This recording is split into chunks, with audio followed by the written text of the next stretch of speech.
Hi guys, welcome back to another Bourbon Santa video.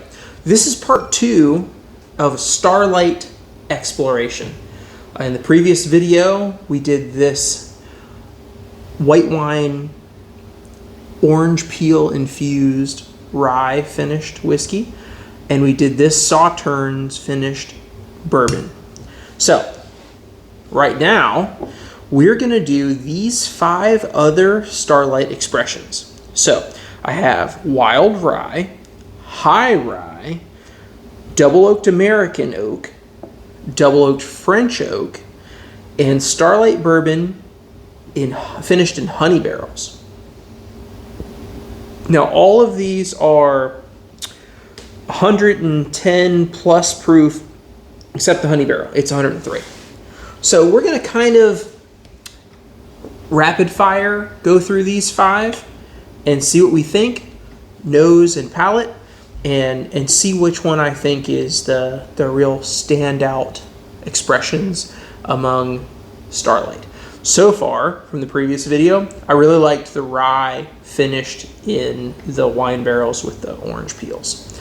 So, let's jump right into wild rye.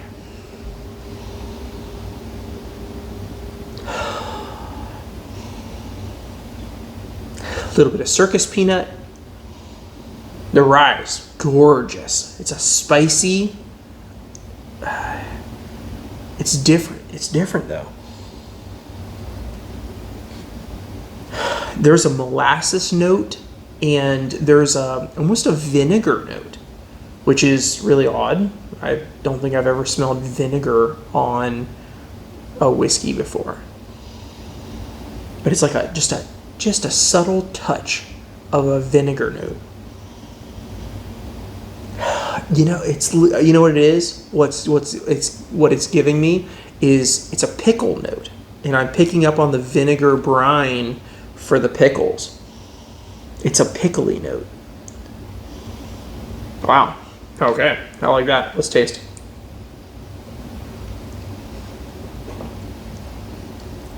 Oh,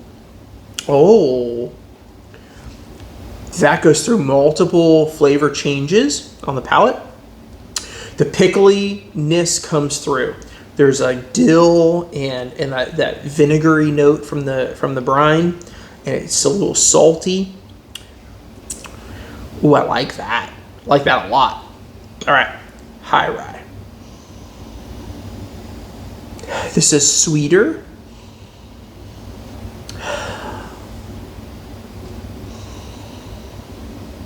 I'm getting almost a hint of roasted acorn. What?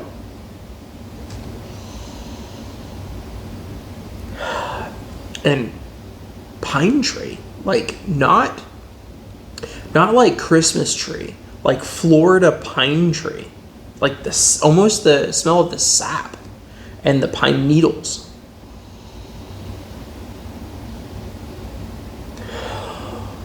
Okay.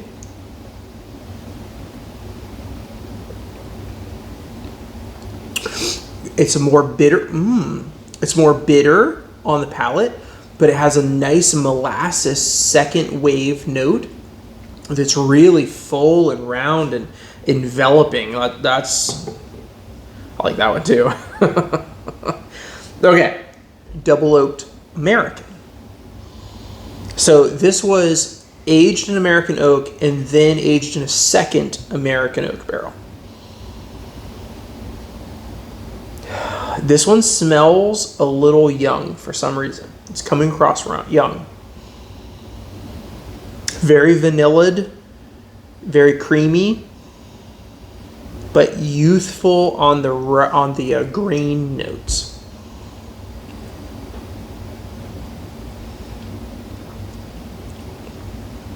Yeah, it's got a young wood feel to it. There's a spike of oak bitters right in the mid palate that is not my favorite thing.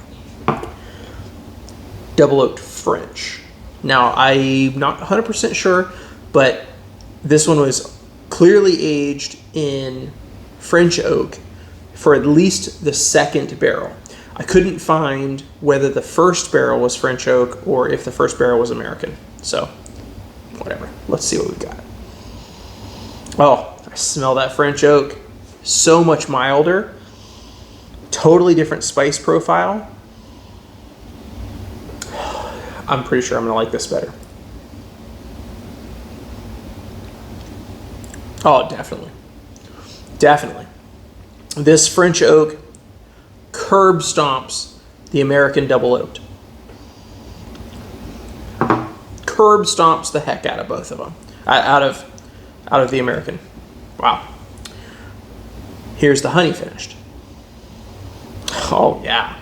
Straight honeycomb in a glass. Vanilla. It's like Honey Nut Cheerios. Wow. Because a little graininess from the youth of the bourbon with the honey. This is Honey Nut Cheerios, but with more honey. More honey than Honey Nut Cheerios. Honey Nut Cheerios drizzled with honey.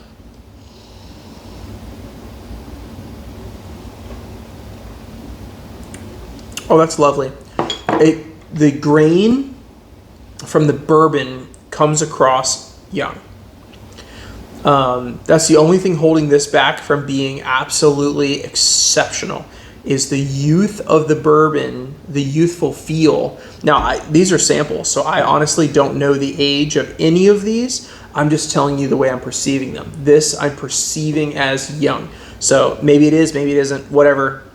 It comes across young with a gorgeous honey, but I had a sample of B-Tac, which was a honey finished bourbon, and it was out of this world because it didn't give me the youthful notes, and it just gave me a really full, luscious honey note on top of really nice bourbon flavors.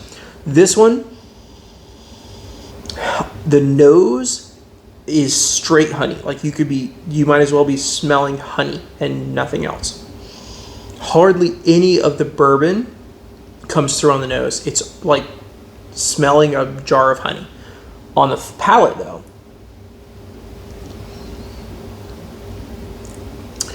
you get a bit too much youth. So, my two favorites out of all of these so far are the wild rye and the high rye. So let me just revisit real quick. Well, that's wildly different now after tasting the rest of these. So let's palate cleanse.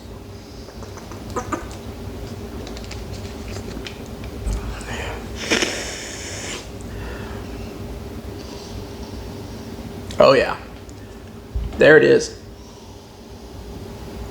Oh. I feel like I have to explain. What did I just do? For one, I drank some water. And the second thing that I just did was I smelled myself. Now that sounds weird, but it's a way of resetting your nose. Smelling yourself resets your nose palate. The water resets your mouth palate. So once you do that, you're back to smelling things without the influence of the other things you just smelled. So now I can go back to this wild rye and smell just the wild rye. And it comes through with this amazing scrub. It almost feels like scrub oak. It feels like walking through a Florida woods with scrub oaks and pine trees, like Florida pine, not like evergreen, Christmas, not like Christmas tree pine trees, but like Florida pine trees and scrub oak. It absolutely reminds me of that.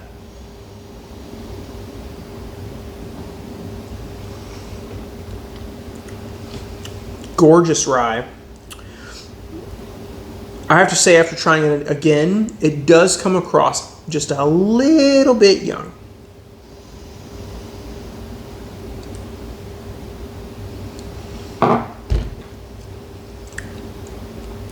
The high rye is nice too. My favorite out of these five is the wild rye. That's the most interesting. And then comparing that to these ones, wow, that absolutely, after tasting these, the wild rye and the high rye, smelling the Sauterne finish, this smells like brownie batter or like a chocolate cake batter. That's wild. That's really wild. Wow. And this one smells like almost like banana nut bread with citrus zest on it. Wow. That's really wild. Starlight, what are you gonna do? Thanks for watching, guys. Until next time, have a great day.